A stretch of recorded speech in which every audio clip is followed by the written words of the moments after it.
Hey, what's going on, everybody? Welcome back to another video, My Ton Films Project Integra Type R.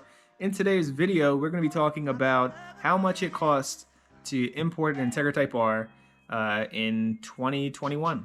So let's get right into it. No need to waste any time because I know people hate when you do this. They end up skipping anyway, but that's besides the point. Price of the car. So I got the car on goonet.com. The links, by the way, will be all in the description. I got the car on Goonet, and it cost me around $7,800, give or take. It was 780,000 yen to be exact. And I bought like one of the cheapest Integra Type R's that I could find on the market at the time because, you know, at the time I was unsure of how much these Integra Type R's were going to go for. I thought they were only going to go up to a certain amount. Everybody kept telling me, oh yeah, you're not going to make that much money. You're not going to make that much money. There's 30,000 units in Japan. And I'm like, I don't know. I think it's going to probably go up. But, you know, I'm just going to play it safe and, you know, err on the side of caution and just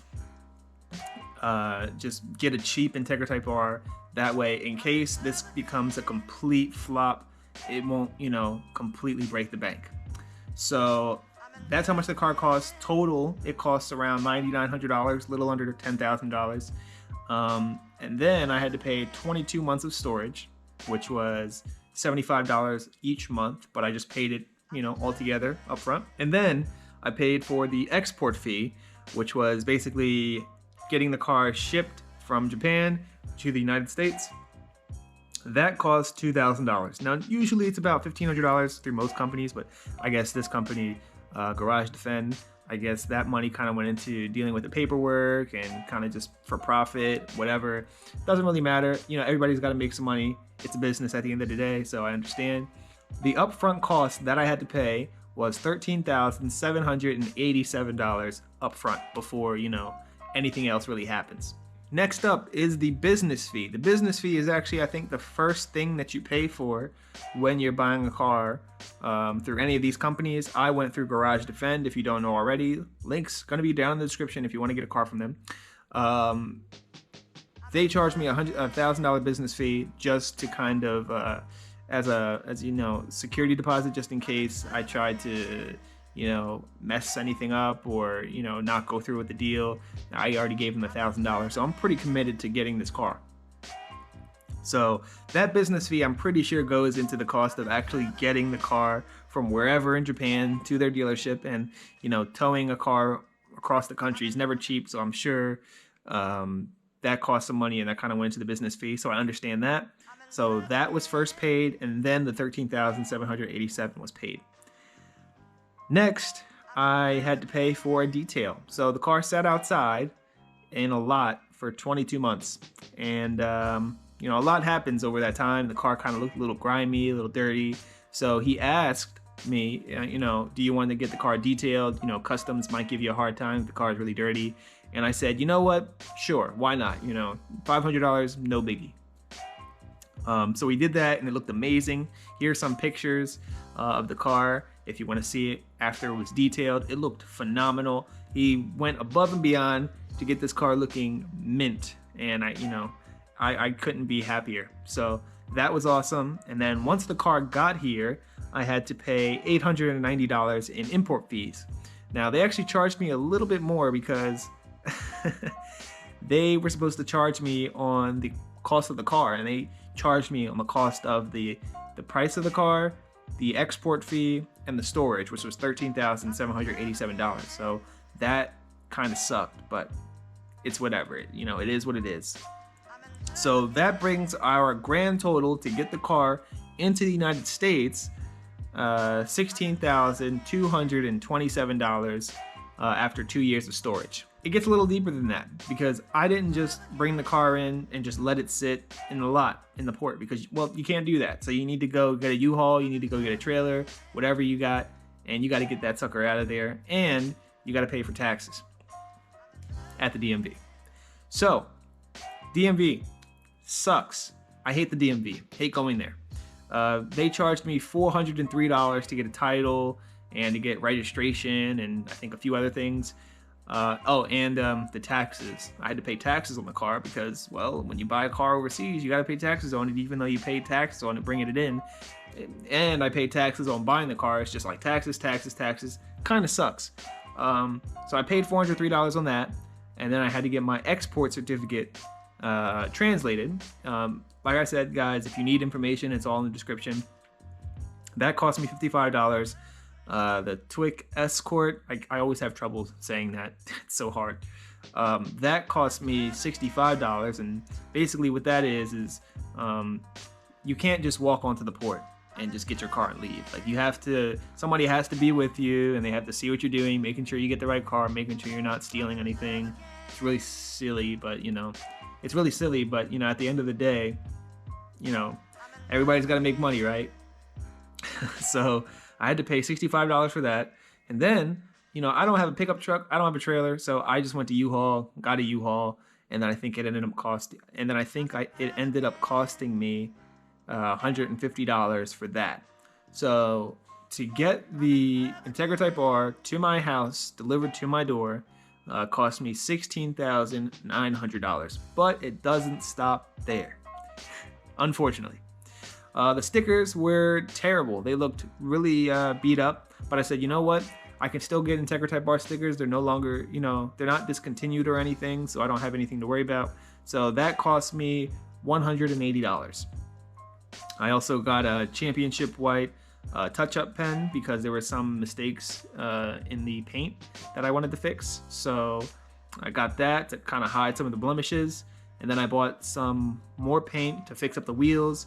The wheels were really, really beat up and dingy looking, but luckily, with the help of some spray paint, I was able to fix up the wheels and make them look really good. I can show you guys some before and after pictures as well. I think I did a pretty good job.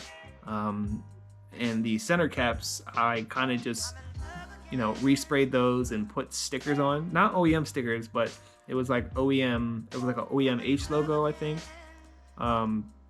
Somebody made it on eBay. I just bought it and it looked really good. It looked exactly like the OEM one, so I just slapped it on there and then cleared over it. And it looked great. So that was about $350, give or take. And that brings our total now to $17,500. So we're almost at the $10,000 mark after paying for the price of the car. Crazy. So finally, one of the last things I bought for the car was a new steering wheel, because the steering wheel that came with the car, and I think that's what mainly drove the price of the car down so low, was that the steering wheel was completely thrashed. It looked terrible. So I got a new steering wheel from a buddy of mine, Bland Sarcasm, Instagram right here, or probably leave it down in the description below. He hooked me up with this wheel. He saw my wheel and was like, hey, this wheel looks nice, your wheel doesn't. Do you want it? And I said, well, yeah, sure, I'll take it. So I got that, and then finally, the last thing that I did to the car was I got another detail, one final detail, to get the car looking great. Oh, I forgot to mention, after the wheel price, it came to $17,850. So after that, I had one dent pulled on the car, and I got the whole entire car detailed in and out. And the company that did it did a terrible job because they messed up my car a little bit, but that's okay. I'll save that for another video.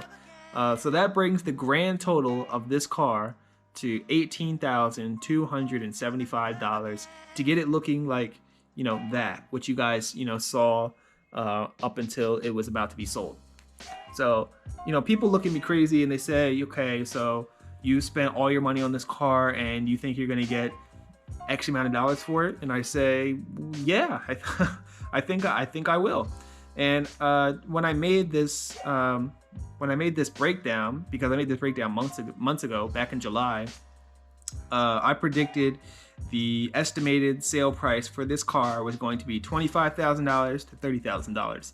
And it recently sold on Bringer Trailer about a few weeks ago for $25,250, which gave me a profit of about, wow, I suck at math, somewhere in the $7,000 profit range. Maybe 6,000, high sixes, low sevens, somewhere around there. So I say I made a pretty good profit. People don't usually talk about this online. I'm doing it because I just want to give everybody an insight as to how much money these companies are making on all of you. So if you're buying, cars from these guys, Montu Motors, Import or Top Rank, whatever, these guys are overpricing the crap out of their cars, and you could easily just do it yourself if you just, go with a company like Garage Defend. And I don't work for them. I don't make any money or anything, but like if you just source the car yourself, I mean, inevitably you're gonna have to pay, fees that are going to go into somebody's pocket, but you can kind of limit the amount that you pay if you just take a certain route like I did. And I'm sure I paid, my fair share of, money into people's pockets, but I feel like it was kind of necessary. Like I didn't have to get an import broker. I didn't need, well, I actually kind of did need an exporter, but I didn't really need an import broker. I didn't really need, all these fancy things for the car, but I felt like it kind of helped the sale price at the end of the day. And if all you care about is having, your dream car, I feel like this is like the route you should probably go, because when you buy from these companies, number one, they're pretty shady. They like to hide things, and it's just really sad to see some of these cars end up in our hands, and they just look terrible. Like there's a YouTuber who goes by Kevin, I forget his name, Kevin Molly or something. I don't know his name. Dude bought a R32 and it was just thrashed. It's terrible. It looks like crap, and it's because he bought a car in Japan and didn't really get to see too much of it. He never went there because the borders were closed, so it was just really sad to see. Yeah, that's all I have to say. I hope you guys enjoyed this long video of me talking about money. So now you're probably wondering what I'm gonna do with the money. I don't really have any debts to pay off anymore. I already paid all my debts. So honestly, this money is gonna go straight back into the channel. Right now I'm shooting on a GoPro Hero 10. You're gonna see a lot more of this, and I bought a few other things for the channel, like a laptop to edit more videos for you guys, because my previous computer was super slow. So hopefully I can kind of invest back in this channel. Once we head on to Japan, I can make some really, really good videos for you guys.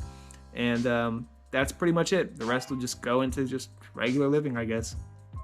So I will see you guys in the next video.